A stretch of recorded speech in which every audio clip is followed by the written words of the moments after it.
What's going on YouTube? It's your boy the Black Prince, aka Black Rain, and I'm back with you guys with another review.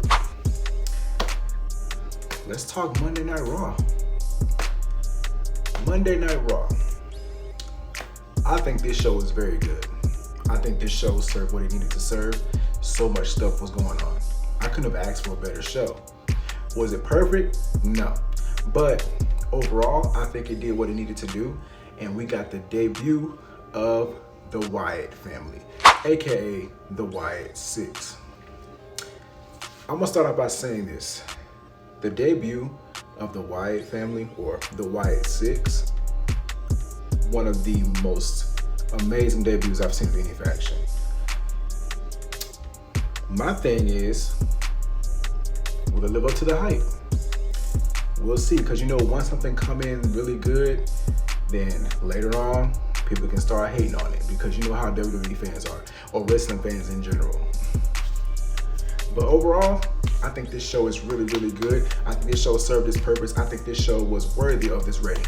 I'm gonna give this show an 8.5 out of 10. So much stuff was going on, and I'm ready to get into it. Let's go. So we start the show off with Drew McIntyre marching into the arena. This man is pissed because of what happened in Scotland. And I don't blame him, because if I was in his position, I would be pissed. CM Punk screwed me over. In my hometown, I was screwed over twice. Once by Roman in Scotland, and now by CM Punk.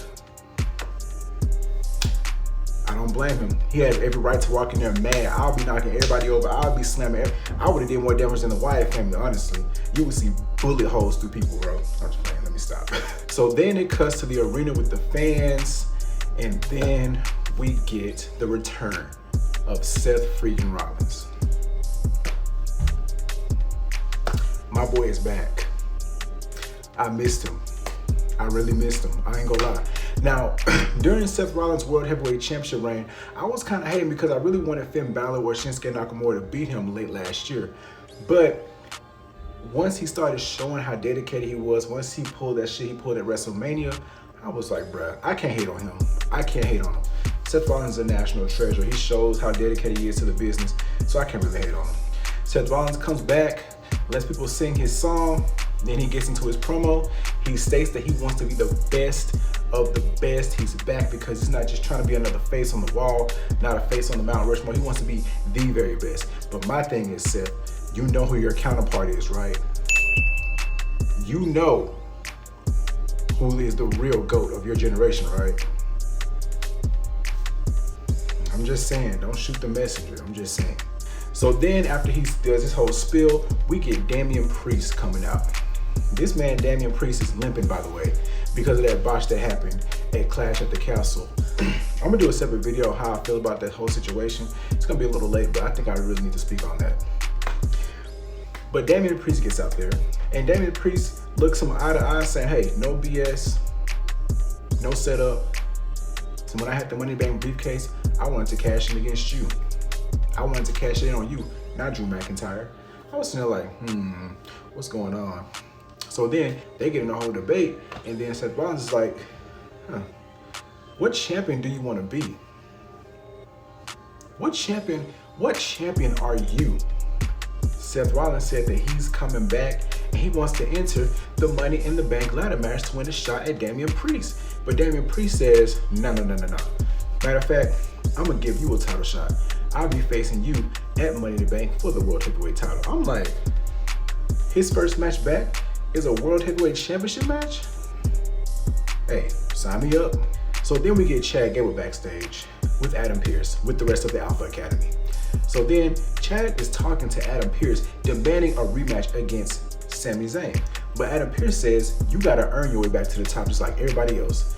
This man is back there looking at Akira, grabbing on him, just like, bruh, you still with this abusive shit? Like, you ain't learned by now? Guess not. So then Chad Gable says that he will face anybody. And I'm sitting thinking to myself, this means Chad Gable is gonna lose, whoever it's against, because anytime they do that mystery partner or mystery opponent type of thing, the person always ends up losing. So Chad Gable's gonna lose. I knew that already off the bat. Then we get Unholy Union, Alba Fire and Isla Dawn with the Women's Tag Team Championships that they won at Clash at the Castle, which was, by the way, was the only title change at Clash at the Castle. So they're arriving at the arena. So Alba Fire has a suitcase, but Isla Dawn doesn't have a suitcase. I'm like, Isla Dawn, what you gonna wear? You ain't got no suitcase. But I'm just nitpicking. So then Chad Gable gets to the ring. And then he's ready to face his mystery opponent that Adam Pearce said he had lined up for him. And then Braun Strowman's music hit. Bruh, like, I'm sorry, but I don't like Braun Strowman, bro. Like, he's just such a, he seems like a comedic cartoon character. The way he runs, the way he talks, the way he's just there, bro. Like, this man is not winning another world title. This man is not gonna be in anything meaningful.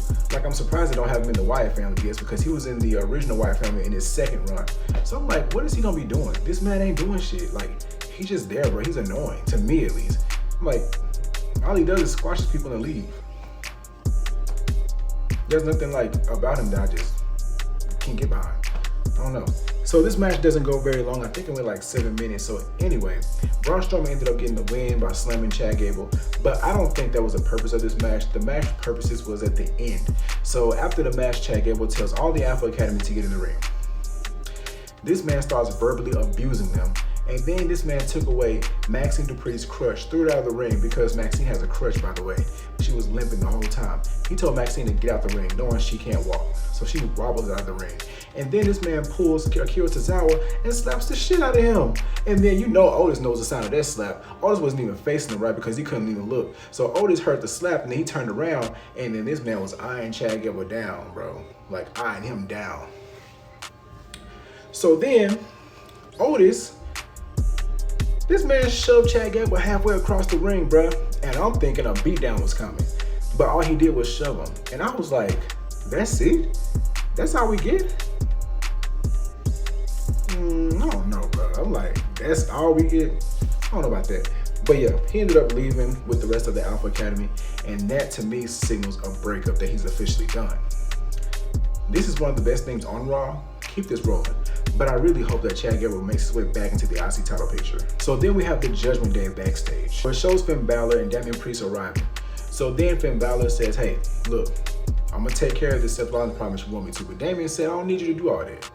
I just need you to focus on your match tonight, your qualifying match for Money in the Bank. So then you have Dominic Mysterio in the background saying he can't find his jacket. I'm sitting here like, okay. So come to find out, you know where his jacket is. And you know who took it. By this point, everybody should know who took his jacket. But pretty much that's how the segment ends. They're just sitting around playing with Liv Morgan because you know that's who took his jacket. And that's how the backstage segment ends. So then we go to the first Money in the Bank qualifiers match. We have Io Sky versus Zelina Vega versus Kiana James. Kiana James always comes out to no reaction. Hopefully that changes. But by the way she's looking right now, I don't think that is going to change.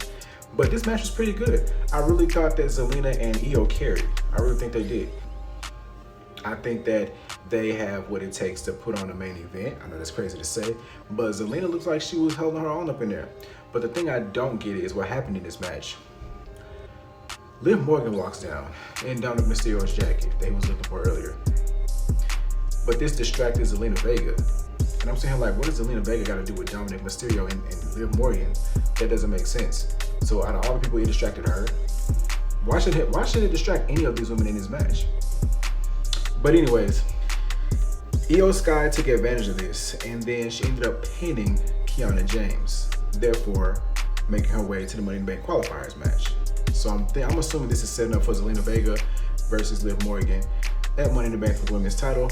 And it's funny because I was just talking earlier about how I think Zelina Vega peaked with Rhea Ripley, the Rhea Ripley match in Puerto Rico. Like, what, last year? I was saying she peaked, but here we go with another feud for the world title. I'm not interested in that, but hey, let's see where they take it. All right, so then we get a Sami Zayn in-ring promo. Sami Zayn states that he's moving on from Chad Gable. I was hoping that wasn't the case because I'm just sitting here like, what is Chad Gable gonna do? Like, why is he not getting another IC title shot? I think he should have the IC title. It looks good on him. In my opinion, I think Chad Gable should go for the IC title again and win it. He did state that he hopes the Alpha Academy will break free, which I think they did earlier in the night, because he can relate once again, because he was in the same situation with the Bloodline. So he's hoping that the Alpha Academy breaks free of Chad Gable. But Sami Zayn ultimately says that he's the IC champion and he's looking to defend his title as a fighting champion, and he's looking for his next challenger. So then, Braun Breakers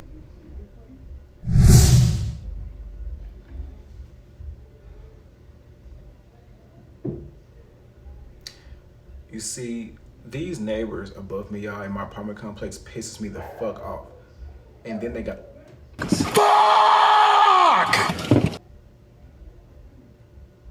Then they got a fucking dog, bruh.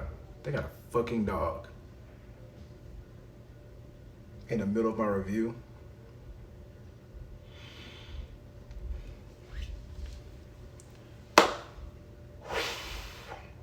Braun Breaker makes his way to the ring. He confronts Sami Zayn and says that he would like to face him for the IC title. But then Sheamus' music hit, and then he comes to the ring. And Sheamus says, look, I know you're fresh around here, and you know you're up and coming, but hey, I want that IC title because I've never won that title. So then Braun Breaker says, don't you overlook me. I don't care how many times you won. You know how I can get. So then Sammy's like, look, I don't think people want to hear y'all talk about it. They want to hear y'all fight about it. So he's going to talk to Adam Pearce and make them a match. So then we get Dragon Lee with Rey Mysterio and Joaquin Wilde making their way to the ring. LWO has no spark. LWO has no spark. They have no type of heat. Like, I don't know what's going on. Like, LWO just feels dead, bro. They have no story. I'm just trying to figure out what's going on. Zelina is in a random ass title opportunity for some reason. Dragon Lee, I don't know. Joaquin not doing nothing. He ain't even speaking. I'm just like, okay, cool. Anything involving them, I'm just not interested in because they don't have any story behind them, any meaning behind them. They're just there now. Then we get a backstage segment with Unholy Union, and they get approached by Zoe Stark and Shayna Baszler. And Shayna Baszler states that they technically won because Jade Cargill tapped out. And I'm sitting here like, don't mention that botch again. Don't mention that botch again, bro. Jade Cargill tapping out? Never. But anyways, let's move on. So they challenge Unholy Union for the tag team titles at Money in the Bank. I'm not interested in this. I don't think anybody would be, but here we are. So I don't know. Just burn those titles, but just abolish the titles. I know y'all trying to go for equality, but burn the titles. They don't hold any value. Why are we having those titles here? I don't get it. But anyways, let's move on. So then we got Dragon Lee versus Carlito, which is another person who's not bringing any value to anything. What is this match proving? Like, what's the stakes for this match? I don't get it. Carlito's boring as fuck. He's a groupie. He hasn't done anything since he came back to the WWE. Like, he turned on Ray. Where did that go? Like, I don't get it. They're boring to me. LWO and Carlito, I don't know. But it's just uninteresting. I can't. That's why I gave the show an 8.5 because I'm like, you got Aladon and Alba Fire and Shayna Baszler, and then you got Carlito, Dragon Lee. I don't care about them. They're the dead point of the show. So this match goes on for a little minute, and then during the match we have Liv Morgan coming out again, and then Dominic Mysterio's out there with the gentleman, of course, supporting Carlito. And then this man says, "Give me back my jacket." Like, I want my jacket back. He sounds like a little ass kid. He's like, "Give my jacket back. I need my jacket." So then Zelina Vega comes out there and attacks Liv Morgan. I'm like, what do you have to do with any of this? All Liv Morgan did was look at you, and now you attacking her. Like, what's the story now? What's the story here? What's going on? So Carlito takes advantage of the distraction, and then he gets a roller pin on Dragon Lee. Goodbye, Dragon Lee. You're officially buried. I'm just kidding. No, he's not, but he's getting there. Then we got the Alpha Academy backstage. Otis, Maxine Dupree, and Akira Tozawa packing their bags. Chad Gable approaches them like, "Hey, where y'all going?" And then Otis is like, "We're leaving." He's like, "You can't leave until I tell you to leave. Family don't leave each other." So then Otis is like, "We're done. We quit." And they all walk away, disbanding the Alpha Academy. I think that Chad Gable is going to bring in the Creed brothers, the heel Creed brothers, with Ivy now making the Alpha Academy 2.0. But that's just my theory. So then we get Drew McIntyre making his way to the ring. Drew McIntyre gets to the ring. He stands there for a good 2 minutes. People chant CM Punk over and over again after they knew what he did to him at Clash at the Castle.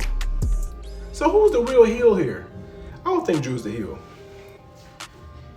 So they chant CM Punk for 2 minutes, and Drew McIntyre's like, look, okay, that's it. I quit. I'm done. I quit. He left after just 2 minutes of standing there, listening to them chant CM Punk. He's done. So then Adam Pearce comes out before he hits the stage and says, look, let's talk about this. And Drew's like, no, I'm done. And then he just marches to the back. So then the show goes off the air, and then it comes back on to Triple H trying to talk to Drew McIntyre. Drew McIntyre is being pleaded by Triple H. He's like, look, let's just talk this out.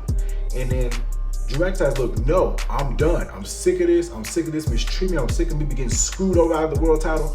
I'm finished. I'm done. Here comes Drew Galloway, All Elite. So then we get Dakota Kai and Kairi Sane versus Kaden Carter and Katana Chance. Remember when I said earlier that Carlito and the LWO was the dead point of the show, as well as Unholy Union? Yeah, this was another point, because I don't care for any of these women. I don't. Damage Control, Dakota Kai and Kairi Sane, I do care for a little, because I want to see them be revitalized. But Lyra Valkyria and the Party Girls, I don't really care about them, because they got nothing going for them. So why am I invested in this? The Party Girls ended up winning. Kaden Carter and Katana Chance ended up winning the match. Why? Io Sky's about to go off. Io Sky's about to kill both of them, and I'm here for it.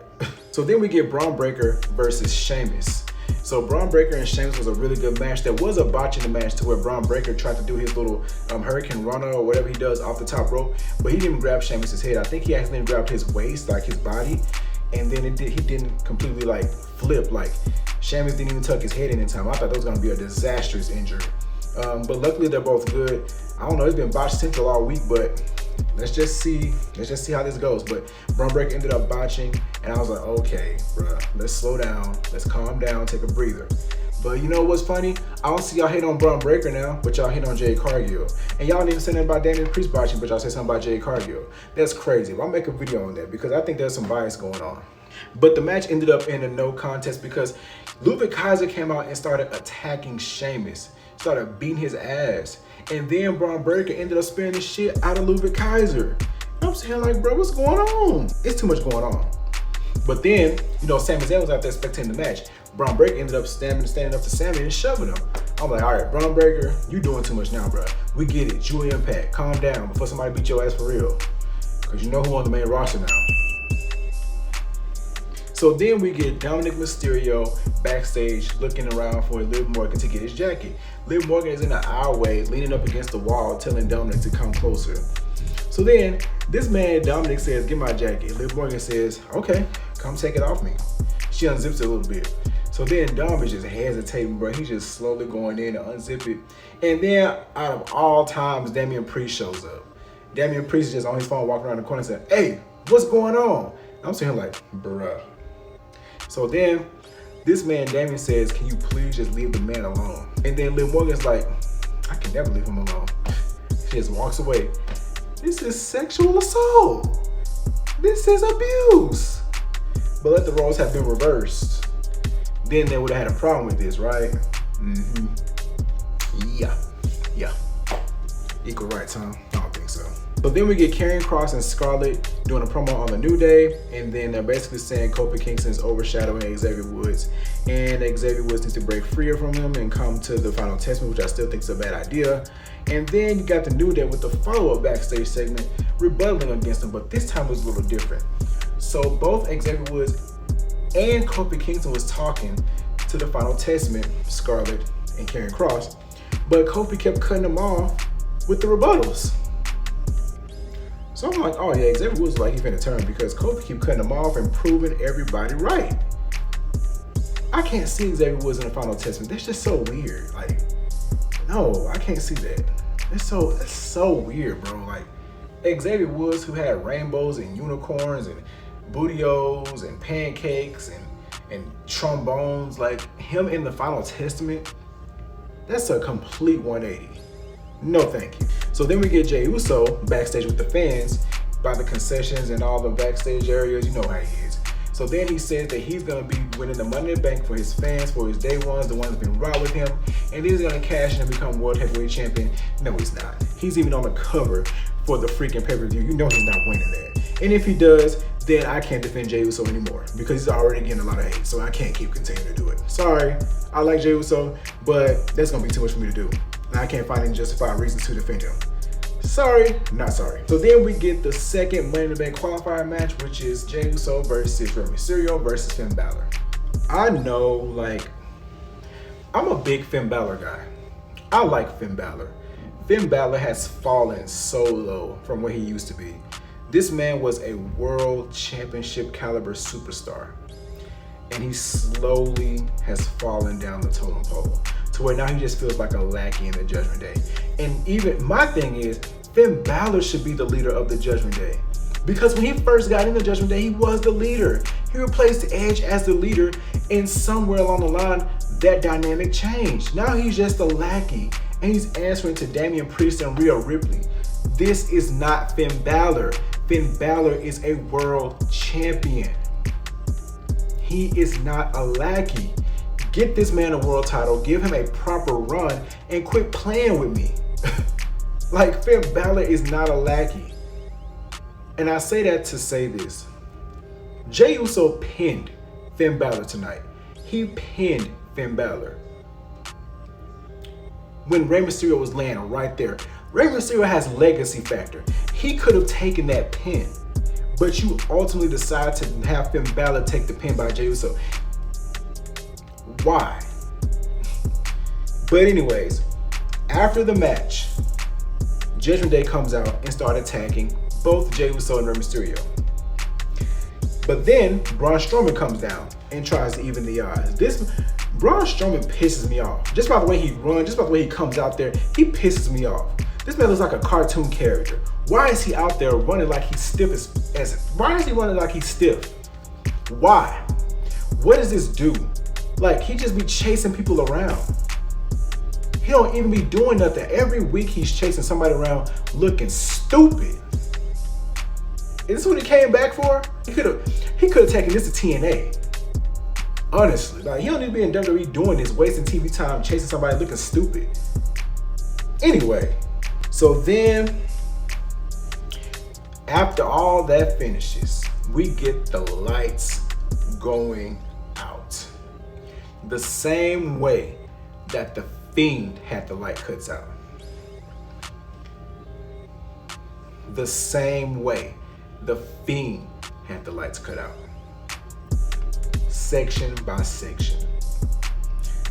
Then it pans to this doorway full of light, the same way Bray Wyatt used to do when he made his entrance. The door busts open, and then you see this creepy ass female figure crawling out. To me, that's Nikki Cross. It was creepy, y'all. It was like something from Insidious, like some demonic ass movie. Nikki Cross crawls out, goes up to the lamp, the little firefly lamp that Bray Wyatt used to carry around. She stands up and points to the back. The cameraman goes to the back. Everything is destroyed. Everything. Lights, staffing, everybody's bloody. And then we have it panned to Eric. Well, we don't know if it's Eric Rowan, but I think it is. To Eric Rowan, who has this sledgehammer that looks like the shit that the Bludgeon Brothers used to use. That had help on it. Then it pans to Dexter Lumis. Dexter Lumis is sitting Indian style with his hands together. That's Dexter Lumis. Bodies are still everywhere. Then it shows Chad Gable, bloodied, beaten. Out of all the superstars, all the staff that was on the floor, it highlighted Chad Gable. Like somebody put a bullet up to his brain. Then it shows Joe Gacy, who's in this gas mask. And then the final figure, Uncle Howdy.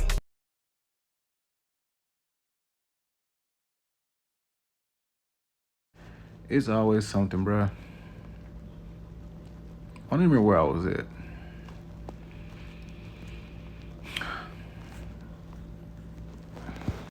Wyatt presentation, top tier. I'm done. That's it for me. Make sure you guys like, comment, subscribe. This was a fail. this ending was a fail.